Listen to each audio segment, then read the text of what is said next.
ഇന്ന് നിങ്ങളുടെ സമ്മേളനത്തിൽ പങ്കെടുക്കുമ്പോൾ നമ്മുടെ മാധ്യമപ്രവർത്തകർക്കെല്ലാം നല്ല ഹരത്തോടെ ഇതിൽ പങ്കെടുക്കാൻ കഴിയുന്നുണ്ട്. എനിക്ക് കഴിഞ്ഞ ദിവസങ്ങളിലുണ്ടായ ചില കാര്യങ്ങൾ വെച്ചാണ് ആ ഒരു അന്തരീക്ഷം ഉണ്ടായിട്ടുള്ളത്. ഇത്തരം കാര്യങ്ങളിൽ സർക്കാർ സ്വീകരിക്കുന്ന നിലപാട് എല്ലാവർക്കും നല്ല വ്യക്തതയുള്ളതാണ്. ഏത് കാര്യവും അതിൻ്റെ ശരിയായ മെറിറ്റിൽ പരിശോധിക്കുന്ന നിലയാണ് സർക്കാർ സ്വീകരിക്കുക. ഒരു മുൻവിധിയും ഒരു കാര്യത്തിലും പ്രകടിപ്പിക്കാറില്ല. അപ്പോൾ പ്രശ്നങ്ങൾ ചിലതിപ്പോൾ പൊതുസമൂഹത്തിൽ ഉയർന്നു വന്നിട്ടുണ്ട്.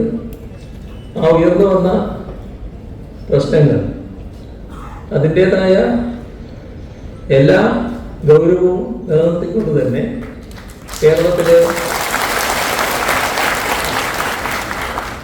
ഉന്നതരായ പോലീസ് ഉദ്യോഗസ്ഥൻ തന്നെ, ഉന്നതരായ പോലീസ് ഉദ്യോഗസ്ഥരുടെ റാങ്ക് ഉണ്ടല്ലോ, ഏറ്റവും ഉന്നതമായ റാങ്കിലുള്ള ആൾ തന്നെ അന്വേഷിക്കുന്ന നില സ്വീകരിക്കാനാണ് സർക്കാർ ഉദ്ദേശിക്കുന്നത്. അതേസമയം പോലീസ് സേനയുടെ അച്ചടക്കം നേരത്തെ സ്വാഗത പ്രസംഗത്തിലും പറഞ്ഞു, ഞാനും നേരത്തെ പരാമർശിക്കുകയുണ്ടായി. അച്ചടക്കം വളരെ പ്രധാനമാണ്. അച്ചടക്കത്തിന് നിരക്കാത്ത ഏതെങ്കിലും പ്രവൃത്തി ചെയ്താൽ അത് ഒരു ഘട്ടത്തിലും വെച്ച് പൊറുപ്പിക്കാറില്ല. അതുമായി ബന്ധപ്പെട്ട നടപടികൾ പ്രത്യേകമായി ഉണ്ടാവുകയും ചെയ്യും. ഏതെങ്കിലും അച്ചടക്കത്തിന് നിരക്കാത്ത പ്രവൃത്തി കണ്ട് എനക്കും ഇങ്ങനെ ആയിക്കളയാം എന്ന് ആരും തെറ്റേറ്റെടുക്കും. അതിന്റെ ഫലം തിക്തമായിരിക്കും എന്ന് കൂടി ഓർമ്മ വേണം.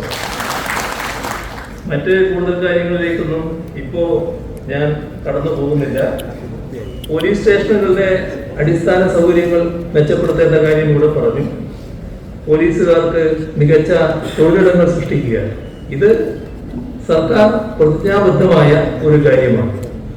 മാറുന്ന കാലത്തിനനുസരിച്ച് പോലീസ് സ്റ്റേഷനുകളടക്കം സ്റ്റാഫ് പാറ്റേണുകളിൽ ആവശ്യമായ മാറ്റം വരുത്തുന്നതിനും ദുരന്ത മേഖലകളിൽ പ്രവർത്തിക്കുന്ന പോലീസുകാർക്ക് മതിയായ